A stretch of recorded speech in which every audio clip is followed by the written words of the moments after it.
Good morning. Good morning. Welcome or welcome back to Bookeemonsters. My name is PK. It is Wednesday, October the 30th, and we are here to look at the new releases that have been published this week. On Wednesdays, we look at romance. There's not a whole lot today. I don't know. It's sort of the anti-love week or something, but we will look at what is there, and then we'll look at some more cozy mysteries. So at least we'll have some new books to look at. Hope you're having a good day. Quick announcements. I don't have any sprints tonight. I don't do them on Wednesday night. We will have them next on tomorrow night at 8 p.m. Eastern. Yes, Halloween night. And they go for 2.5 hours. I do those 3 times a week. I do them every Tuesday and Thursday evenings and Saturday afternoons at 3 p.m. That one goes for 5 hours.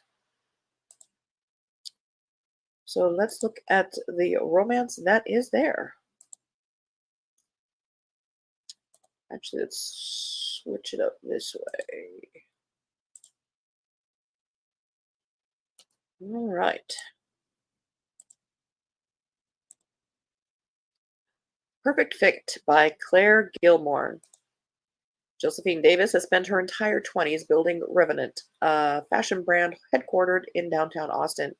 When her biggest investor orders Josie to hire a consultant, the last person she expects to be working with is Will Grant, the twin brother of her ex-best friend. Sure, Will and Josie may have shared one mistake of a kiss during senior spring break 9 years ago, but they've never been friends. She remembers him as moody. He always thought of her as shallow. Romance isn't on the table for either of them until they blink and realize there's a reason they can't stay away from each other. But there's Will's sister to consider, whom Josie hasn't spoken with since their falling out. Not to mention, Will and Josie live 1,700 miles apart, and it's not like she has time for a boyfriend anyway when she's an overworked CEO. As Josie's burnout looms while she falls deeper and harder for Will, she contends with the fact that eventually she'll have to make a choice: stay alone to be productive or slow down to be in love. Again, I say, why can you not have both? Balance.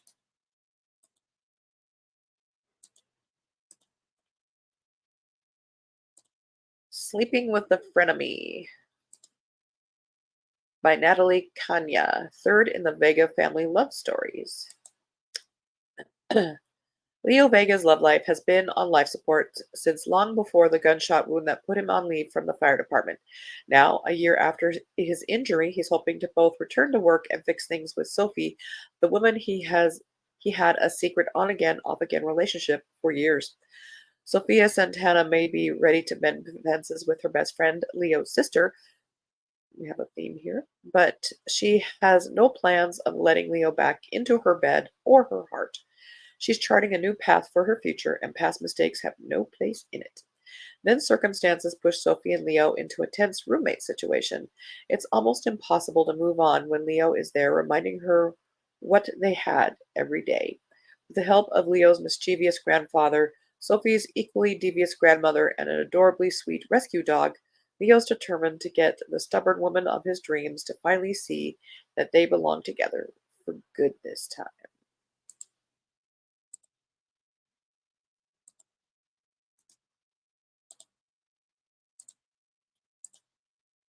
Mob Bride by Sabine Barclay. Good morning, Mary. Oh, better. Cold's still lingering a little bit. You can probably hear it. Hello, Emily. Hello. Hope you all are well. We're looking at love, and there's not a whole lot today, so we'll be looking at more cozies. This is fifth in the O'Rourke Brotherhood. How can you be a mob and be an O'Rourke? Family comes before all else. I'll do anything to protect them. I just didn't expect to need her to do it. But she's mine now. She makes me happy. She understands me. I'll go the ends of the earth to make her just as happy. Get in the way of that, and you'll wish you hadn't. That sounds like love.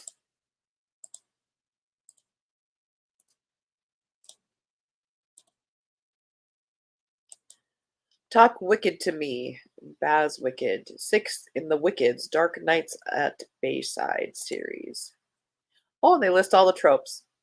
You don't even need to read the book. Between expanding his veterinary practice, he's a veterinarian, okay, commitments with his motorcycle club, and international travel plans, Maz Wicked has little time for anything else. Really, you're going to go to Dr. Wicked with your dog? No. When a beautiful, frantic, pregnant woman barges into his office for help with her dog, he senses something is off, and he's drawn to her in ways he shouldn't be. But now he can't get Emerson Lockhart out of his head. Having a baby wasn't in Emerson's plans, but neither was tragically losing her parents more than a decade ago when she was only a teenager. After all she's been through, leaving the chaos of New York City and moving to the peaceful small town of Bayside while on the cusp of giving birth was a piece of cake. She's used to handling things on her own, but when an unexpected emergency brings the charming vet who makes her remember she's more than a mother to be back into her life, she's grateful for his help but wary of his friendship. Emerson knows how quickly the people she cares about can be stolen away, and she never wants to experience that devastation again. But the fiercely loyal, protective biker isn't easily dissuaded. Passion ignites and affections run deep, but when their paths collide and Baz's demons are revealed, will it douse their flames, or can true love prevail? Everything and the kitchen sink in there. Too bad it's not set at Christmas, and then we'd have like everything. And number one,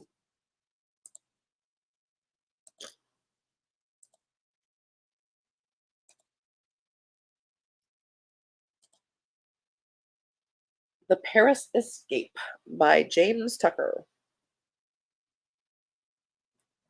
Now, this isn't necessarily romance, it's more women's fiction, but I had to fill out the listings here somehow.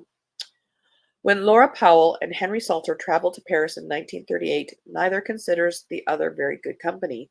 Laura is a shallow, spoiled heir to a fortune. Would that be heiress? To a fortune, and Henry an opportunistic bore, or so they think. But as her father's protege, Henry is tasked with accompanying Laura for her safety, even as she continues to scorn him. Orphan stowaway David forces the pair to see eye to eye. They can ignore their growing feelings, but they can't deny the boy's need for protection. Yet, even with this tentative truce, their problems are far from over. The threat of war continues to grow until the Nazis occupy Paris, but Laura and Henry have opportunities they're not willing to lose, and a home with David means more than safety outside France. Before danger overtakes them, they'll have to decide if the life they're building can withstand what's coming, and whether they have the strength to fight for it.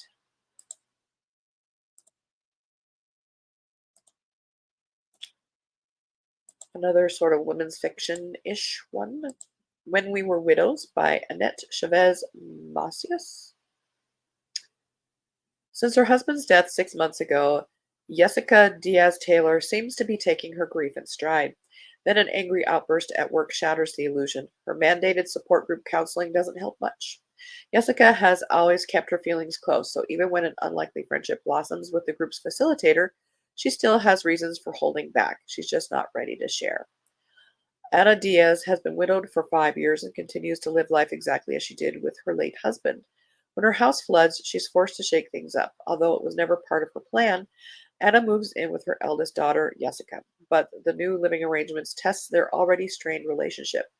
Shadows by unresolved tensions, Jessica, Anna, and matriarch Mama Melda must learn to share a home, their heartbreak, and once and for all, the haunting family secrets that have kept them apart. And really, that is all we have for romance. Like I say, maybe there's just no love during Halloween. However, we will continue with our cozies.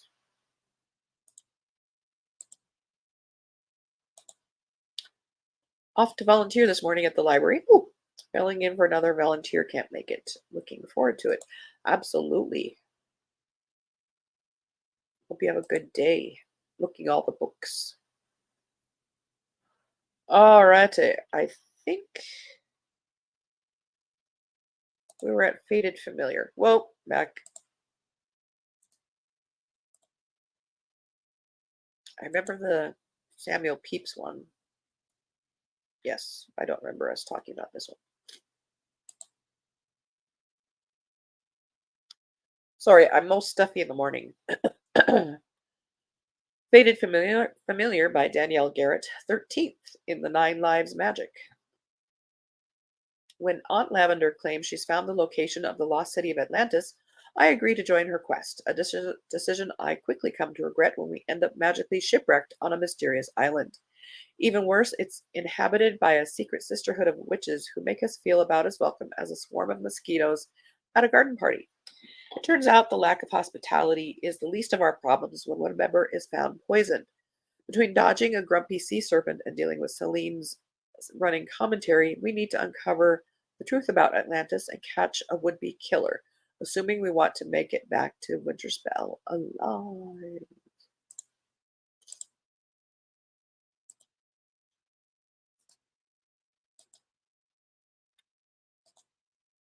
Bodies and Bridezilla, Book 2 in the Corpse Collector Cozy Mystery Series by Tammy Tyree and Chloe Hale.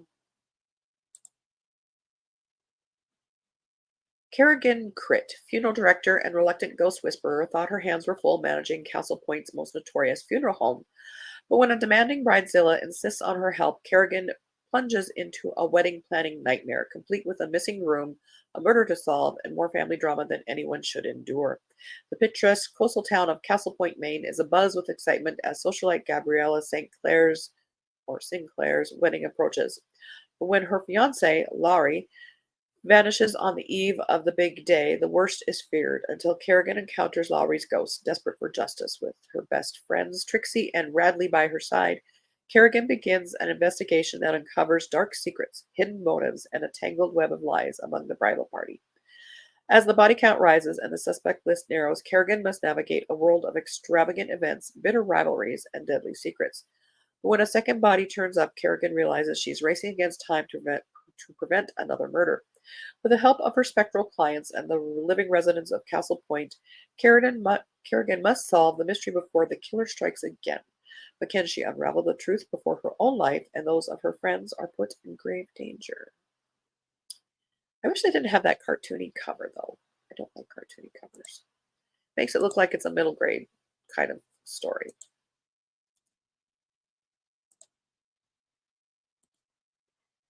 But that might just be me.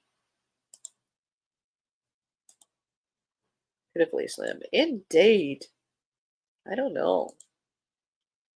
Just didn't try very hard, did they? Next in New Orleans, a Frost and Crow mystery, fourth in that series by Kristen Painter. When an old friend reaches out to Sinclair Crow, he and his wife, Jane Frost, head to New Orleans for what they think will be a simple visit before they finally make the journey back to the North Pole. They're looking forward to some fun and great food. But things in the Big Easy are about to get downright difficult when a sudden death and shocking incident threatens Sinclair's friend's reputation. It's pretty obvious things are not as they seem, but digging deeper means putting themselves in danger. Can Jane and Sinclair find justice for all those involved without getting nixed in New Orleans?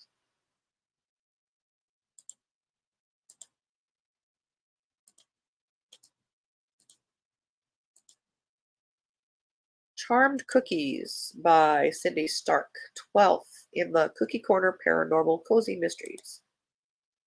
As crisp autumn air settles over Honeysuckle Springs, witch Evie St. Clair, what is it with St. Clair today?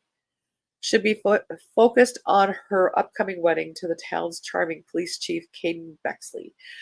But with Samhain approaching and the veil between worlds growing thin, the town's supernatural energy is stirring and trouble is brewing.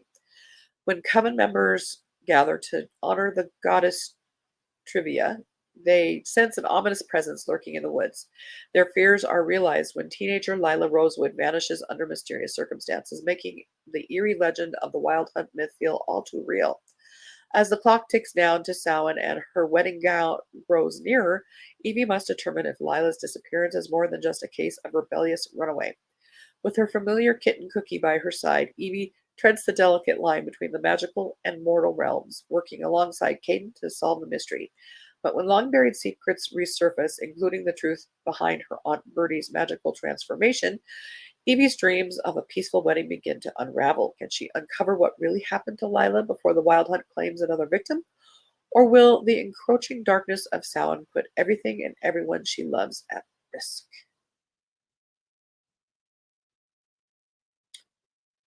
Note: does not contain gore or adult situations.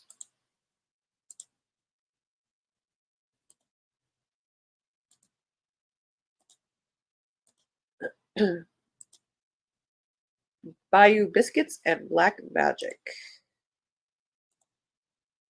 Don't like the cover at all. Would never have picked up that book to even consider reading. Indeed, somebody in marketing needs to figure out what they're doing.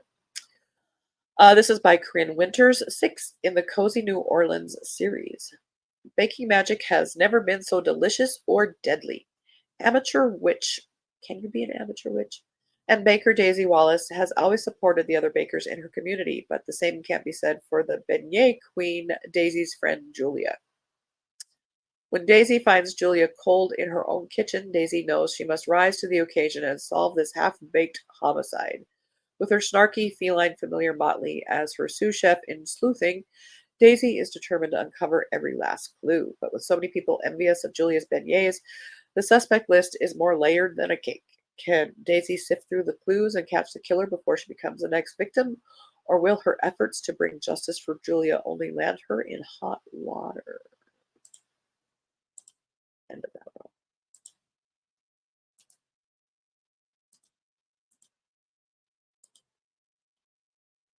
Blissful Magic, Lisa Jones Cozy Mystery by Sarah Isabel.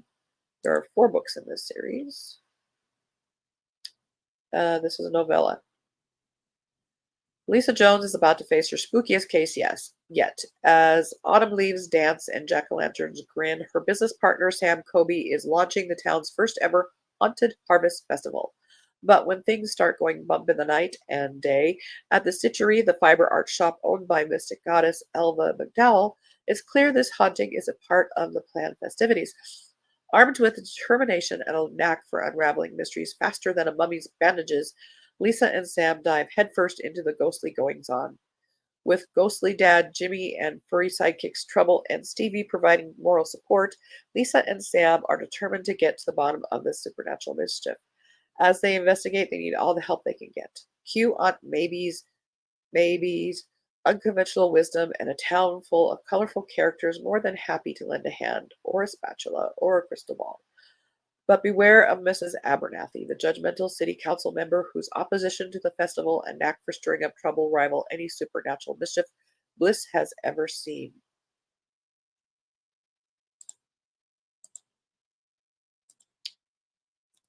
This one's here, but it doesn't have a cover. What is this? Still doesn't have a cover. A book with no cover. Moral Mayhem. It's only in paperback and temporarily out of stock. And it has no cover. Well, they don't want you to have this book at all. That's all we got, guys. Rise to the occasion. Yeah, they like their puns. That they do. Well, tomorrow will be fantasy and science fiction. Hopefully, there's some better options there. With the couple minutes we have left, I can quickly show you what I'm reading. I'm reading first in a 2-book series so far, featuring Georgia O'Keeffe as the sleuth, Light on Bone by Catherine Lasky. This is my scavenger hunt pick for November. That is orange and brown on the cover. It's interesting. When I was much, much younger, I read a lot about Georgia O'Keeffe. I usually don't like books that have real people as the sleuths, but I'm not minding this as much. But the strange thing is, the author doesn't do dialogue well. It's very clunky, very awkward. But when she's in George's thoughts and talking about the desert landscape and all that, it's very nice to read, but strange. And I got a library hold, Eric Idle's book, The Spamalot Diaries, of putting Monty Python and the Holy Grail into the musical Spamalot. And I'm still reading a historical mystery, Seventh in the Redmond and Hayes series, Murder on the Sea Witch. So, again, I don't have any sprints tonight.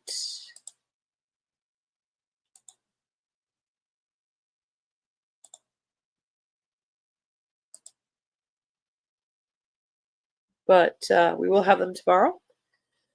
I hope you guys have a good Wednesday. It is very cold here this morning. It's in the 20s, but we're supposed to be getting up to maybe 50. So we will see.